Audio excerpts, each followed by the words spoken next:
शोभायात्रा बेले विधायकंकर प्रचार गाड़ी को अटकाइले लोके।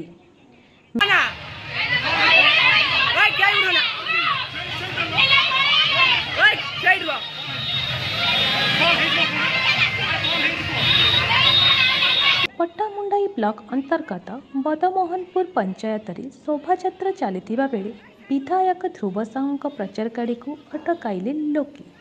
पंचायत रे लोकंक समस्या न बुझिबा लुणा नई अतड़ा खाउथुबा बेले ग्राम को सुरक्षा देवा को व्यवस्था करा न जिबा सर्वोपरि ब्लॉक अध्यक्ष प्रद्युम्न सामंतरायक यह निज पंचायत होइथिले हैं पंचायतर उन्नति बहु पछरे थिबा अभियोग करी ग्रामर महिला माने विधायकंक प्रचार गाड़ी को अटकाई रखिबा सहित उच्चवाच करथिले।